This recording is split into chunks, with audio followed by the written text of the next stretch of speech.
주님을 바꾸지 않으리. 오늘 6월의 마지막 주일에 주 앞에 함께 예배하는 여러분에게 하늘의 은혜와 평강으로 충만하기를 주의 이름으로 축복합니다. 제1차 세계대전이 끝나가는 1918년 미국의 미네소타주 보베이라고 하는 작은 탄광촌에서 있었던 일입니다. 오늘 우리로 말하면 태백에 있는 작은 마을 같은 그런 곳입니다. 이곳에서 작은 사진관을 운영하는 에릭 앤스트롬이라고 하는 분이 있었는데요. 이분의 사진관에 어느 날 백발이 성성한 노인분 한 분이 찾아오게 되었습니다. 이분이 다니시면서 이 집 저 집 이 가게 저 가게를 다니면서 먼지털이개를 이렇게 하시는 겁니다. 이분이 지치시기도 했는지 잠깐 쉬겠노라고 하시면서 점심을 이렇게 내놓습니다. 빵 한 조각 그리고 습 조금 이렇게 한 접시 내놓고 이분이 하는 일이 뭐였냐면 기도하는 일이었습니다. 이 사진관을 운영하는 이분이 볼 때 참 마음에 감동이 됐습니다. 행색이 너무 초라하고 나이도 연세도 많으시고 너무 지쳐있는 이 상황 속에서 이분이 어찌 보면 세상의 기준을 가지고 볼 때 가진 것은 많지 않고 취한 것은 넉넉하지 않아도 이분이 이 작은 것 가지고도 감사할 수 있다는 마음을 가졌다는 점에서 세상의 그 누구보다도 부자시구나 그런 감동이 온 거예요. 그래서 그분의 그 기도하는 장면을 사진에 찍게 되었습니다. 몇 년 후에 이분의 따님이 유화를 그리시는 분인데 따님이 그곳에 칼라로 이렇게 색깔을 덧입혀서 흑백 사진이 칼라로 된 그림이 된 것입니다. 그때에 미네소타라고 하는 그 주에 사진전을 하게 됐습니다. 쉽게 말하면 사진 대회를 하게 된 것이죠. 우리로 말하면 경기도에 해당되는 그런 사진전을 하게 되는데 이분이 이 사진을 내놓게 됐습니다. 사진을 한번 볼까요? 우리가 자주 보았던 그림입니다. 제목이 뭐냐면 그레이스입니다.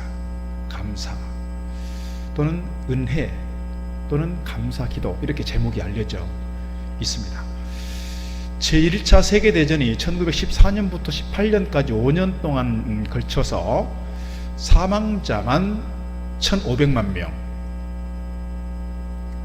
고아가 800만 명, 남편을 잃고 혼자 된 여인들이 400만 명, 심각한 장애를 입게 된 사람들이 600만 명, 이렇게 어마어마한 피해를 입고 전 세계가 경제적으로 큰 어려움을 겪고 큰 슬픔과 아픔 중에 있었습니다.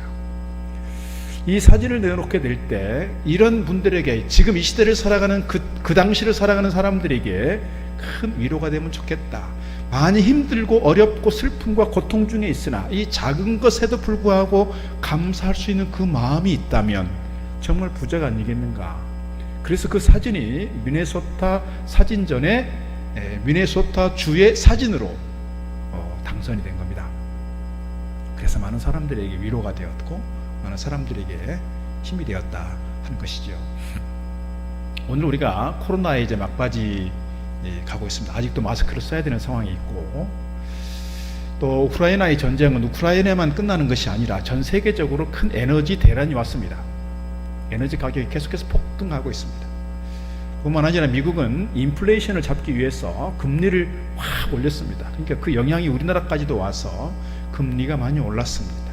주식은 폭락하고 있고 세계적으로 경제가 많이 어려워진 이 시대 속에서 오늘 우리가 2022년 상반기를 마쳐야 하고 상반기를 결산해야 하는 6월의 마지막 주에 있는데 오늘 우리가 무엇으로 결산하고 무엇으로 지난 한 해를 돌아봐야 될 것인가 하는 점에서 이 시대의 가장 중요한 신앙적 자세, 신앙적 주제가 있다면 그것은 다른 것이 아니라 감사가 아니겠는가 하는 겁니다. 감사. 어찌 보면 우리가 살아가는 세상이 너무 팍팍합니다. 너무 피곤합니다. 스트레스가 많습니다. 힘듭니다. 누가 조금만 건드려도 아주 예민하게 반응합니다. 이런 시대에 살아가지만 그럼에도 불구하고 오늘 우리가 놓칠 수 없는 중요한 신앙적 주제가 있다. 그게 뭐냐? 작은 것에도 감사할 수 있는 마음이 있다면 내가 경제적으로 어렵고 세상 사는 것이 힘들어도 마음의 부자가 아니고 영적 부자가 아니겠는가 그런 마음을 갖게 되는 것입니다. 올 상반기를 결산하면서 감사로 지난 상반기를 결산하고 하반기를 또 새롭게 희망을 가지고 힘있게 출발해 갈 수 있는 저와 여러분 되기를 주의 이름으로 축복합니다. 오늘 본문 시편 150편은 아삽의 시라고 되어 있습니다. 아삽의 시. 시편의 73편은 시편 150편 중에서 73편은 다윗의 시라고 써져 있고요. 그리고 12편은 아삽의 시라고 되어 있습니다. 그러니까 시편 중에서 다윗의 시가 제일 많고 그 다음이 아삽의 시입니다. 아삽이 뭐 하는 분인가? 성경을 찾아보니까요, 그는 찬양대 지휘자였습니다. 지휘자이면서 그때 당시에 시대를 통찰할 수 있는 그런 어떤 선견적 은사를 가지고 있어서 그분은 선견자 또는 선지자와 같은 역할을 했다고 기록하고 있습니다. 역대하 29장 30절에서 이렇게 말씀합니다. 히스기야 왕이 귀인들과 더불어 레위 사람들을 명령하여 다윗과 선견자 아삽의 시로 여호와를 찬송하게 하며 그들이 즐거움으로 찬송하고 몸을 굽혀 예배하니라 그랬습니다. 다윗과 선견자 아삽의 시로 그랬으니까 아삽은 단순하게 찬양들을 지휘하는 것만이 아니라 그 시대를 읽어내고 그 시대에 주시는 하나님의 메시지를 선포할 수 있었던 선견자였다는 거예요. 그러니까 오늘 본문의 배경을 보면 그 아삽이 지금 이스라엘 백성들이 하나님 앞에서 어떻게 제사하고 있고 어떻게 예배하고 있고 어떻게 하나님을 섬기고 있는지를 보는 통찰력이 있었고 그것에 대해서 쉽게 말하면 한마디 했다 그 말입니다. 하나님 주신 메시지를 가지고 하나님께서 주신 어떤 계시를 가지고 백성들에게 주시는 메시지, 이게 뭐였느냐? 시편 50편이라는 거예요. 특별히 아삽은 당시 이스라엘 백성들의 신앙생활이 형식적으로는 잘 갖춰져 있습니다. 제사는 잘 드리고 있습니다. 그러나 뭐가 빠져 있느냐? 알맹이가 빠져 있다 이거예요. 껍데기뿐인 신앙생활, 껍데기뿐인 제사와 형식적인 그들의 예배 생활에 대해서 아주 냉철하게 비판하면서 평가하고 있고 그들을 질책하고 있는 것이 오늘 시편 50편 전체적인 맥락이다, 이렇게 이해하시면 좋을 것 같습니다. 하나님께서 이스라엘 백성들을 택하셨다 그랬어요. 지난 금요일 구역연합예배 때 말씀을 드렸지만 하나님께서 그들을 택하신 중요한 이유는 그들을 다른 이유가 아니라 그들이 큰 강성한 민족이고 힘이 센 민족이고 그들이 뭐 하나님께 작정하여 예배를 잘 드리기로 했다 뭐 이런 게 아니라 하나님께서 전적으로 그들을 사랑하셔서 그들을 택하셨다 그랬어요. 그리고 그들과 언약을 맺으셨어요. 언약은 뭐예요? 너희가 이스라엘 백성 된 너희가 나를 잘 섬기면 나는 너의 하나님이 되고 너는 내 백성이 되게 하겠다는 거예요. 그 언약의 상징으로서 보여주는 게 뭐냐면 짐승을 잡아서 제사를 드리는 거예요. 짐승을 잡아서 반으로 쪼개서 이렇게 우리 결혼식 할 때 보면 우리 민족 전통의 결혼식은 그런 게 아니지만 이 기독교식으로 진행되는 이 전통의 예식은 뭐냐면 이쪽이 신부 측, 이쪽이 신랑 측하고 가운데로 이렇게 신랑 신부가 입장하고 퇴장을 합니다. 그 전통이 어디서 오냐면 구약시대의 제사에서 오는 겁니다. 제사를 지내면서 짐승을 잡아서 배를 가르고 이렇게 배를 가르면서 보여주는 그 상징은 뭐냐면 너는 내 백성이 되고 나는 너희 하나님이 되겠다. 이것을 무엇으로서 언약하느냐 하면 짐승의 피로써, 다시 말씀드리면 생명과 목숨으로서 지키도록 하기 위한 하나의 상징으로서 짐승을 잡아 피로 제사를 드리는 거예요.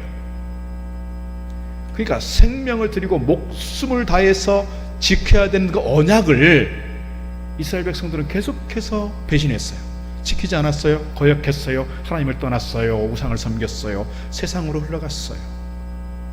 그런 이스라엘 백성들에 대해서 하나님께서는 여러 선지자들을 통해서 질책하시고 책망하시고 다시금 돌아오라고 그렇게 호소하시기도 했습니다. 질책하시고 책망하시기도 했고요.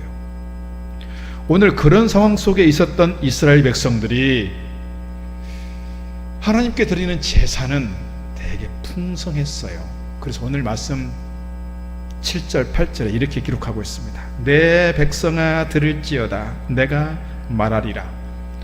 하나님께서 아삽을 통해서 말씀하는 거예요. 이스라엘아 내가 너에게 증언하리라. 나는 하나님 곧 너의 하나님이로다. 8절, 나는 네 재물 때문에 너를 책망하지는 않겠다. 왜? 너의 번제가 항상 내 앞에 있기 때문이다. 이스라엘 백성들이 가지고 있는 전통은 뭐냐면 상번제라는 게 있어요. 아침에 번제를 드리고 저녁에 번제를 드리고, 그들은 아침 저녁으로 짐승을 잡아서 양을 잡고 소를 잡아서 하나님께 번제를 드렸어요. 번제를 드릴 때마다 피를 쏟았고, 그리고 불을 태워서 고기를 태워드렸기 때문에 연기가 막 솟아올랐어요. 그들은 이렇게 생각했어요. 하나님은 연기를 좋아하시고 하나님은 피를 좋아하시는구나. 그런데 오늘 본문의 말씀 보면 하나님은 그렇지 않다는 것을 말씀합니다. 내가 너에게 재물 때문에 뭐라고는 하지 않겠다. 왜? 너희들은 그래도 이거는 잘 지키고 있으니까, 이거는 잘하고 있잖아. 그래도 아침 저녁으로 빠지지 않고 번제를 드리는 것은 그래 내가 인정하겠다, 그 말이에요. 오늘 우리가 주일이니까 주일 성수해야지. 그 예배 자리에 나왔어요. 예배 드리면 됐지 뭐. 그래, 예배 드리는 건 그래, 예배 자리에 나온 건 내가 인정하겠다, 그 말이에요. 중요한 게 빠졌다는 거예요. 뭐예요? 알맹이가 빠졌다. 오늘 이스라엘 백성들이 그렇게 제사는 풍성하게 드리면서 재물은 많이 잡아 드리면서 그들의 마음은 다른 곳에 가 있는 거예요. 우리 속된 말로 뭐라고 해요? 제사를 드리면서 그의 마음 어디가 있어요? 잿밥에 가 있구나, 이거예요. 마음은 콩밭에 가 있는 거예요. 우리의 몸은 이곳에 와 있으며 예배를 드리고 찬송을 드리고 기도를 드리고 말씀을 듣지만 우리의 마음은 감격이 없고 감사가 없고, 오히려 우리의 마음은 멍뚱한 곳에 가 있고 말씀에 집중하지 못하고 하나님께 집중하지 못한 오늘 우리의 모습을 오늘 아삽을 통해서 이렇게 말씀하고 있는 겁니다. 너희들 제사 제물 드리는 것은 내가 인정한다. 그러나 알맹이가 빠졌잖아, 이거예요. 알맹이가. 감사가 없는 제사, 감격이 없는 제사, 마음을 다하지 않는 제사, 내가 그거 싫어해, 이 말입니다. 이스라엘 백성들은 그렇게 생각하는 거예요. 봐라, 하나님께 많은 양과 소를 잡아 제물을 드리면서 호의를 베풀듯이 그렇게 생각하는 거예요. 봐라, 우리가 하나님께 성대의 제사를 드렸으니 하나님은 우리에게 큰 빚을 지게 된 거야. 이제 복을 내리지 않으면 복을 내리지 않을 수 없을 걸.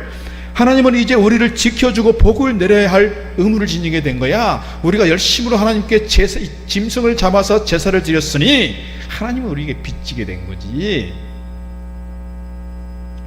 이런 무당들이 구슬하면서 누구를 달래요?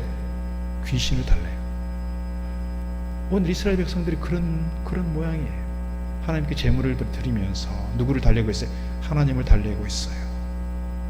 귀신 달래듯이 자기들이 하나님을 이용하고 있는 거예요. 하나님께 진정한 제사, 진실된 예배가 아니라 내가 이렇게 예배 드리면 됐죠. 내가 이렇게 제물도 드리잖아요. 그러니까 하나님 나 이제 복 주셔야지요. 거래를 하고 있는 겁니다. 오늘 그런 모습들에 대해서 아삽은 아주 그들에 대해서 냉철하게 지적하고 있는 겁니다. 9절로 13절에서 이렇게 기록하고 있습니다. 그들의 제사는 하나님의 은혜에 대한 감사를 잃어버린 제사라는 거예요. 9절, 내가 너의 집에서 수소나 너의 우리에서 순념소를 가져가지 아니하리니 이는 삼림의 짐승들과 산의 가축이 다 내 것이며 산의 모든 새들도 내가 아는 것이며 들의 짐승도 내 것이미로다. 내가 가령 주려도 네게 이르지 아니할 것은 세계와 거기에 충만한 것이 내 것이미로다. 내가 수소의 고기를 먹으며 염소의 피를 마시겠느냐? 너희들이 짐승을 잡아서 피를 흘리고 연기를 피우면서 하나님께서 피를 좋아한다고 생각을 하고 하나님께서 연기를 좋아한다고 생각을 하는 거지. 그러나 나는 그렇지 않아. 왜? 이 모든 것은 다 내 거거든, 이 말입니다. 천지를 지으신 하나님께서 그들에게 뭐를 베풀었어요? 은혜를 베풀어서 그들로 하여금 짐승을 키우게 했고 그들로 하여금 가축을 키우게 했고 그들로 하여금 제사 드릴 만한 풍성함을 주었어요. 그런데 그러한 하나님의 은혜에 대해서, 그렇게 하나님께서 베푸신 은총에 대해서는 까마득히 잊어버리고 그들은 형식에 사로잡혀서 그렇게 많이 드리면 된다고 생각한 거예요. 하나님께서 오히려 그 제물을 드리는 제사를 위해서 짐승을 잡는 그 피를, 그 연기를 하나님께서 기뻐하시는 것이 아니라 오히려 뭐예요? 우리 하나님께서 아파하신다. 이런 마음을 표현해주고 있는 겁니다. 아파하고 있다. 왜? 내가 그것을 기뻐하는 게 아니니까. 하나님께서 양과 소의 죽음을 아파하시는 중요한 이유는 그 양과 소는 곧 누구이기 때문에? 예수 그리스도이시기 때문입니다. 구약시대에 계속해서 드렸던 그 양과 소의 피는 결국 예수 그리스도의 십자가의 피로서 종결되었고 완결되었다는 점에서 오늘 우리 아버지의 마음은 그렇게 제사를 드리는 그 제물들을 보면서 기뻐하시지 않았다, 이렇게 이해할 수가 있다는 거예요. 오늘 본문의 말씀 속에서 오늘 우리 하나님께서 오늘 우리에게 원하시는 것이 무엇인지, 정말 오늘 우리를 향한 하나님의 뜻은 무엇인지, 특별히 상반기를 결산하고 하반기를 새롭게 출발해야 되는 이 시점에서 오늘 우리에게 주시는 메시지 세 가지만 나누려고 합니다. 첫째로, 무엇보다 하나님은 감사로 드리는 제사를 원하신다 하는 겁니다. 장로교 교리를 가르쳐주는 웨스트민스터 소요리 문답 첫 번째 질문이 있습니다. 우리가 웬만하면 다 아는 그런 질문입니다. 우리 인생의 목적은 무엇입니까? 우리 인생의 목적은 무엇이냐?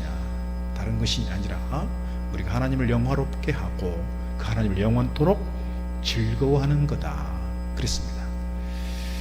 하나님을 영화롭게 하고 그 하나님을 영원토록 즐거워하는 것, 내가 주님 만날 때까지, 내가 주님 나라 가는 그 시간까지 나의 모든 삶의 과정 속에서 나의 모든 것을 통해서 하나님을 영화롭게 하고 그리고 그 하나님을 즐거워하는 것, 이것이 오늘 우리의 삶의 목적이라는 거예요. 그래서 사도 바울은 곳곳에서 그렇게 말씀합니다. 내가 먹으나 마시나 내가 무엇을 하나 오직 하나님께 영광을 위해서 하겠다, 이거예요. 하나님의 영광을 위해서 모든 것을 하겠다. 그 모든 것 속에 가장 기본적인 게 있습니다. 그게 뭐냐? 오늘 본문에 나오는 감사로 드리는 제사입니다. 14절에 이렇게 기록합니다. 감사로 하나님께 제사를 드리며 지존하신 이에게 너의 서원을 갚으며, 23절, 감사로 제사를 드리는 자가 나를 영화롭게 하나니 그의 행위를 옳게 하는 자마다 옳게 하는 자에게 내가 하나님의 구원을 보이리라 그랬습니다. 형식주의에 사로잡힌 이스라엘 백성들이 그저 많은 재물을 갖다 바치면 하나님께서 들으시고 받으시고 기뻐하시고 우리에게 복 주실 것이다, 그렇게 생각을 했는데 오늘 하나님께서는 이렇게 외치는 거예요. 나를 영화롭게 하는 거 너희들이 드리는 그 제사의 양에 있지 않아, 제물의 양에 있지 않아. 감사로 드리는 제사, 마음을 다하여 드리는 제사, 이것을 내가 기뻐하고 그것이 나를 영화롭게 하는 것이지, 이거예요. 우리의 언어 생활 속에서, 우리 하루하루 일상 속에서, 우리가 살아가는 인생의 모든 과정 속에서 모든 것을 통해서 하나님의 영광을 위해 살겠다, 이런 사도 바울의 고백은 무엇으로부터 시작하느냐? 감사로 드리는 제사, 감사와 감격과 온 힘을 다하여 드리는, 집중하여 드리는 그 예배로부터 시작한다. 이것을 오늘 우리에게 가르쳐 주고 있는 겁니다. 여러분, 예배 자리에 나올 때 어떤 마음으로 나오셨습니까? 오늘 우리가 주일이니까 또 주일 성수는 해야지, 또 이렇게 해야 한다니까 그렇게 의무적인 마음을 갖고 나오시지 않았습니까? 그것도 감사한 일입니다. 그것도 하나님께서 인정하시는 일입니다. 그러나 더 중요한 게 있다. 예배 자리에 나올 때마다 하나님 주신 은혜를 기억하며 감사함으로 예배하는 그 마음, 감사와 감격을 안고 나오는 그 마음, 우리 하나님께서 기뻐하시고 우리 하나님을 영화롭게 하는 그런 신앙의 자세인 줄로 믿습니다. 오늘 우리가 예배를 드릴 때마다 늘 전제되는 것이 있다면 다른 것이 아니라 감사와 감격의 마음이 있다, 이것을 기억하고 예배를 드릴 때마다 그 감사와 감격으로 온전한 믿음을 가지고 주님께 예배하는 저와 여러분 되기를 주의 이름으로 축복합니다. 두 번째 드리고 싶은 말씀은 하나님의 은혜를 기억하고 늘 감사하자는 거예요. 오늘 우리가 하나님께 주신 은혜를 참 많이 받고 있습니다. 지금 내가 살아가는 삶의 환경이 코로나 시대를 지나가면서 많이 위축됐습니다. 경제적으로 위축이 되고 심리적으로 위축이 되고 건강도 많이 약해졌고, 코로나가 끝나가면서, 코로나에 오히려 2년 동안을 거치면서는 그렇게 별세를 많이 안 하셨는데 코로나가 끝나가는 과정에서 우리 어르신들이 벌써 여러 번 이렇게 별세하셨습니다. 그런 과정을 보면서 이 코로나가 우리의 삶을 얼마나 힘들게 하는지를 잘 보여주는 것 같습니다. 또 전쟁의 소식들은 그치지 않고 우리의 삶이 좀 회복되고 좀 펴지나 싶은데 계속해서 경제는 어려워지고 그렇습니다. 그런 상황 속에서 지난 상반기를 돌아볼 때 힘들고 어려웠다 하는 것보다는 그럼에도 불구하고 하나님께 드릴 감사의 제목들이 있다 하는 점에서 우리가 감사로 결산하고 감사로 돌아보면 좋겠다 하는 말씀입니다. 오늘 하나님께서는 아삽을 통해서 이스라엘 백성들에게 뭐를 잊어버렸다고 말하냐면 하나님을 잊어버린 너희여 이렇게 얘기해요. 22절 말씀, 하나님을 잊어버린 너희여 이제 이를 생각하라. 그렇지 않으면 내가 너희를 찢으리니 건질 자 없으리라. 하나님의 은혜를 잊어버리면 안 되는데 하나님의 은혜를 자꾸 잊어버리고 망각하고 기억에서 없애버리는 거예요. 이것이 이스라엘 백성들이 가지고 있는, 그래서 제사를 드릴 때마다 감사와 감격으로 드리는 제사가 아니라 형식으로 드리는 제사, 껍데기뿐인 신앙의 모습을 보여주고 있다는 거예요. 그래서 오늘 계속해서 말씀합니다. 하나님을 잊어버린 너희여 이제는 좀 하나님의 은혜가 무엇인지, 하나님께서 우리 가운데 어떻게 역사하셨는지, 하나님의 어떤 은혜 속에서 내가 구원받게 되었고 하나님의 거룩한 선민이 되었고 천국 백성 되었고 하나님의 자녀가 되었는지를 생각하고 또 생각하라는 거예요. 그렇지 않으면 내가 너희를 찢어버리겠다는 게 뭐예요? 너에게 베풀었던 많은 은혜를 내가 거두어 가버릴 거야 이 말입니다. 거두어 가버릴 거예요. 예전에 그런 분들 계셨습니다. 막 사업이 잘 될 때는 별 생각 없이 지내다가 사업이 갑자기 막 부도가 나고 막 어렵게 되면서 저에게 그런 말씀 하신 분들이 계셨어요. 예전에 서울에 있을 때, 목사님 제가 사업이 좀 잘 될 때 좀 많이 할 걸 그랬나 봐요. 그런 말은 하지 않는 겁니다. 사업이 잘 될 때, 잘 나갈 때 좀 더 할 걸 하나님께서 거두어 가시고 나니까 생각나는 거예요. 그러니까 평소에 늘 우리가 하나님의 은혜가 무엇인지를 생각하고 또 생각하면서 하나님께 대하여 감사할 때 우리의 마음에 부요함이 있고 하나님께서 우리의 것을 거두가시지 않는다, 반대로 생각하면 그렇게 이해할 수 있다는 거예요. 오늘 시편 103편 1절 2절에서 이렇게 기록하고 있습니다. 내 영혼아 여호와를 송축하라. 내 속에 있는 것들아 다 그의 거룩한 이름을 송축하라. 내 영혼아 여호와를 송축하며. 송축하라 송축하라 송축하라. 송축할 때 무엇을 잊지 마라? 그의 모든 은택을 잊지 말지어다. 하나님께 대해서 찬송하고 하나님께 대해서 제사하고 하나님께 대해서 감사할 때, 하나님께 대해서 예배할 때 하나님께서 오늘 우리에게 주신 은혜가 무엇인지, 하나님께서 오늘 우리에게 주신 은택이 무엇인지를 결코 잊지 않고 그 은혜에 대하여 감사 감격함으로 하나님을 찬송하고 송축할 때 하나님께서 기뻐 연락하시는 예배가 되어질 줄로 믿습니다. 1958년 노벨 의학상을 받은 분이 있습니다. 한스 쉘리라고 하는 분입니다. 카나다의 뇌분비학자입니다. 사진 한번 볼까요? 이분은 무엇을, 뇌분비학자니까 주로 뇌 호르몬 이런 거 가지고 많이 연구를 하신 분입니다. 이분이 주로 뭐를 연구를 많이 했냐면 스트레스에 대한 연구를 많이 했습니다. 우리가 살아가면서 스트레스를 많이 받으니까요, 그 스트레스를 어떻게 잘 극복해 갈 것인지, 특별히 뇌분비학자로서 뇌 호르몬의 문제, 심리적인 문제들을 잘 다뤘습니다. 이분이 하버드 대학교에서 이제 정년이 되고 은퇴를 하게 됐습니다. 은퇴를 하게 되면서 고별 강연을 하게 되니까 큰 강당에 백발이 성상한 그런 노 교수들 비롯해서 많은 학생들이 운집했습니다. 아주 성공리에 강연을 잘 마치고 돌아가게 됐습니다. 많은 사람들이 일어서서 박수를 치고 돌아가는데 한 학생이 나와서 길을 막고 이 교수님에게 묻습니다. 교수님, 우리가 스트레스 홍수 시대를 살아가는데 이 스트레스를 잡는 가장 중요한 비결 한 가지만 말씀해 주십시오. 이분이 단어 하나를 얘기했습니다. appreciation. 우리말로 쉽게 말하면 감사입니다. 이분이 그렇게 스트레스에 대해서 연구를 많이 했고 스트레스에 대해서 그렇게 많은 자료들을 내놓았고 그런 좋은 어떤 결과물들이 있었어요. 그런데 나이를 들어보니 스트레스를 잡는 가장 중요한 비결이 있더라. 그게 뭐냐?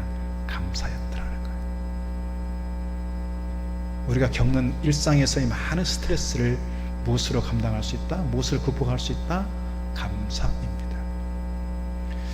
이 감사하는 마음이 생길 때 우리 안에 세로토닌이라고 하는 행복 어떤 비타민 같은 게 나와서 우리의 삶을 더 복되게 하고 우리 행복 지수를 높여준다 그랬습니다. 이 감사라고 하는 건 지금도 우리 교인들 중에서는 오감사, 예전에 우리가 감사 세미나를 여러 번 한 적이 있잖아요. 지금도 여전히 감사 일기를 쓰시는 분들이 계십니다. 감사라고 하는 것은 마음으로만 하는 것이 아니라 실제로 써보는 것이 중요하다. 그래서 기록해보고 내 삶을 잘 돌아보고, 그래서 하루를 마칠 때 힘들고 어려웠어도 그래 그래도 감사하지, 그렇게 잠들 때 숙면을 취할 수 있고, 그렇게 잠들 때 하루 종일 받았던 스트레스가 날아갈 수 있고, 그렇게 감사함으로 잠들 때 우리의 삶이 평안해질 수 있다, 이렇게 말씀드릴 수 있습니다. 감사라고 하는 하나님께 드리는 감사도 있지만 내 형제들에 대한 감사, 나에게 주신 모든 것들에 대한 감사가 일상화될 때 그 감사는 하나님께 영광일 뿐만 아니라 우리의 정신 건강을 더 든든하게 하고 우리의 삶을 더 부유하게 하고 우리를 더 행복하게 해주는 줄 믿습니다. 세 번째 드리고 싶은 말씀은요, 하나님께 드리는 감사를 어떻게 하자? 실천하자 이겁니다. 23절에서 이렇게 말씀합니다. 감사로 제사를 드리는 자가 나를 영화롭게 하나니 그의 행위를 옳게 하는 자에게 내가 하나님의 구원을 보이리라. 그의 행위를 옳게 한다라고 하는 말은 감사를 실천하는 사람에게 이렇게 해석해 볼 수 있습니다. 감사로 제사를 드리는 것, 그냥 단순하게 재물을 잡아 드리는 것만이 아니라 감사를 우리의 삶 속에 실천해 보는 것, 이것이 우리를 구원 얻게 하는, 우리를 사망에서 우리를 멸망에서 구원 얻게 되는 좋은 통로가 된다, 이렇게 우리에게 가르치고 있는 겁니다. 마태복음 26장 또 마가복음 14장에 보게 되면 예수님께서 한 사건을 경험하게 됩니다. 자기 발 앞에 어떤 여인이 와서 옥합을 깨뜨리고 그 옥합에 들어있는 기름으로 자기 머리에 붓고 또 그분의 머리털로 예수님의 발을 닦는 사건입니다. 이 복음서마다 조금 이름이 조금 다르지만 성경학자들은 마리아라고 보통 얘기합니다. 막달라 마리아가 아니라 나사로의 누이인 마르다일 것이라고 말합니다. 마르다와 마리아 그리고 나사로는 3남매인데 나사로가 실제적으로 가장의 역할을 하고 있었습니다. 소년 가장이죠. 그런데 나사로가 그만 병들어 죽게 됐습니다. 그가 죽기 전에 예수님 오셨으면 좋았을 텐데 죽기 전에 오시지 않았어요. 사람을 보냈으나 그럼에도 불구하고 오시지 않았고 죽었고 장례를 치렀어요. 무덤에 이미 묻혔어요. 그때서야 주님께서 오셔서 마르다에게 묻습니다. 부활을 믿느냐? 네, 믿습니다. 마리아에게 옵니다. 마리아는 뭐하고 있어요? 울고 있어요. 예수님께서 마리아 옆에 앉아서 같이 눈물을 흘리고 계십니다. 여러분이 아파할 때, 여러분이 힘들어할 때 주님께서 우리 곁에 오셔서 우리와 함께 눈물 흘리시고 우리와 함께 아파하시고 우리의 마음을 어루만져 주시는 줄로 믿습니다. 그 주님께서 마리아 곁에 앉으셔서 우시다가 무덤을 보고 외칩니다. 나사로야 나오너라. 나사로가 칭칭 동여맨 그 세마포를 입고 무덤문을 열고 나옵니다. 그때 그 마리아의 감격이 어땠을까요? 그렇게 오라비를 떠나보내고 슬픔 중에 있었던 그 마리아가 자기 오빠가 살아나오는 그 장면을 보면서 얼마나 감사하고 감격했을까요? 그래서 어떻게든지 예수님에게 뭔가 좀 내가 보답하고 싶은 마음이 있었을 거예요. 어떻게든지 감사를 표현하고 싶었을 거예요. 그런데 이제 곧 상황을 보니 예수님께서 마지막 예루살렘에 가는 장면이 되는 겁니다. 그때 마리아가 자기가 가지고 있는 옥합을 깨뜨려서 어찌 보면 평생 모은 재산인지 모르겠어요. 자기 결혼하려고 준비한 미천인지 모르겠어요. 다 털어서 예수님께 쏟아붓습니다. 사람들은 질책합니다. 아니 300데나리온이나 되는 그 많은 돈을 왜 그렇게 허비하느냐, 왜 그렇게 낭비하느냐. 예수님께서 뭐라고 하셔요? 그것은 거룩한 낭비라고 이렇게 말씀합니다. 마태복음 26장 13절 내가 진실로 너희에게 이르노니 온 천하에 어디서든지 이 복음이 전파되는 곳에서는 이 여자가 행한 일도 말하여 그를 기억하리라. 사람들은 차라리 그 돈을 가지고 가난한 사람들을 구제하지. 그러니까 주님께서 하신 말씀이 뭐예요?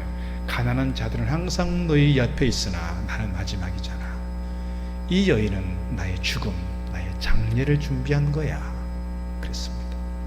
오늘 우리가 교회 주일마다 나와서 예배하고 새벽기도 예배하고 수요 예배도 예배하고 이렇게 여러 번 나와서 예배를 하고 11조를 바쳐 절기연금 드려 감사연금 드려 주일연금 드려 여러 가지로 이렇게 하나님 앞에 헌금하는 것을 보면서 세상의 사람들은 뭐라고 말할까요? 왜 그렇게 돈을 낭비하냐? 왜 그렇게 돈을 쓸데없이 써? 차라리 네 가족들을 챙겨. 네 주변에 어려운 사람들 많잖아. 그럴 수 있다는 거예요. 그런데 성경은 그렇게 말하지 않아요. 주님께서는 그렇게 말하지 않는다는 거예요. 주님 나라를 위해서, 주님을 위해서 아름답게 사용될 때 이것이 거룩한 낭비일 수 있고 이것이 주님께 영광이 된다는 것을 우리에게 가르쳐 주고 있습니다. 우리 교회에도 보면 예배드리는 많은 분들 보면 또 헌신하시는 많은 분들 보면 다 보면 몸을 깨뜨려 봉사하시는 분들이다 그렇게 생각이 됩니다. 시간을 깨뜨려서 봉사하는 분들이다. 지갑을 깨뜨려 봉사하는 분들이다. 이렇게 말씀드리고 싶습니다. 제2의 마리아의 인생을 살아가는 것입니다. 주님께서 여러분의 헌신과 여러분의 섬김을 기억하실 줄로 믿습니다.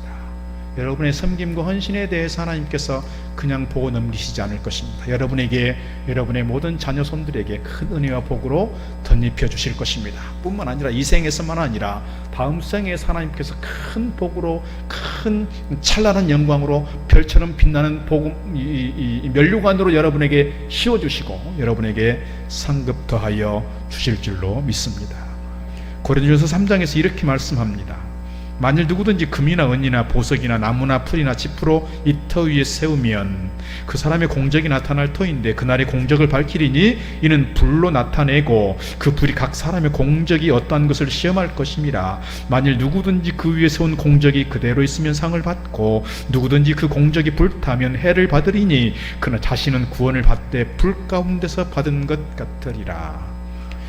12절 다시 보면 그렇습니다. 만일 누구든지 집을 짓는데 그리스도라고 하는 터 위에 집을 세우는데 금이나 은이나 보석이나 나무나 풀이나 지프로 집을 세운다는 거예요.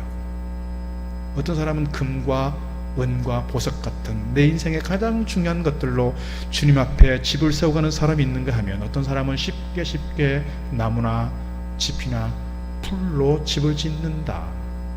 나중에 하나님께서 불로써 시험하실 때 이 나무나 풀이나 짚으로 지은 집들은 그냥 홀라당 타버리고 말 것이다.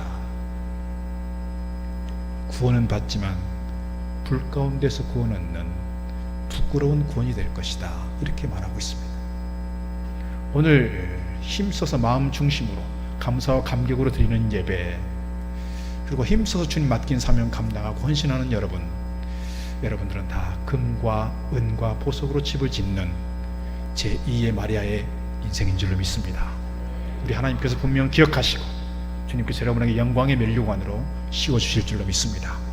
우리에게 주신 이 시간 속에서 감사로 돌아보면서 감사로 하나님께 제사하고 감사로 하나님께 영광 돌리고 감사로 실천해 갈 때 주님께서 오늘 분명 우리의 삶을 더 복되고 행복한 인생으로 세워주실 줄 믿습니다. 기도하겠습니다. 하나님 아버지 감사합니다.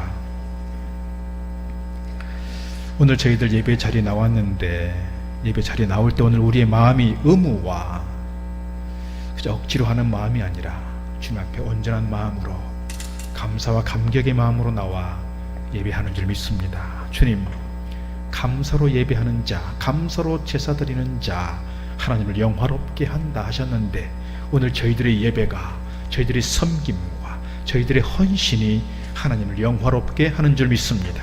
우리 일상의 삶 속에서 감사가 늘 일상화되게 하시고 감사가 넘쳐남으로 하나님께 영광일 뿐만 아니라 오늘 우리의 삶을, 우리의 정신 건강을, 오늘 우리의 영적 건강을 더욱 든든하게 세워가는 밑거름이 될 수 있도록 축복하여 주옵소서. 6월 마지막 주 2022년 상반기를 결산하는 때에 저희들 마음이 힘들고 어렵고 고통이 아니라 감사로 결산함으로써 또 감사로 새롭게 시작하고 새로운 희망과 비전을 꿈꾸며 하반기를 힘있게 출발해 갈 수 있는 저희들 될 수 있도록 인도하여 주옵소서. 예수님 이름으로 기도드리옵나이다. 아멘. 무엇과도 주님을 바꾸지 않으리. 다른 어떤 은혜 구하지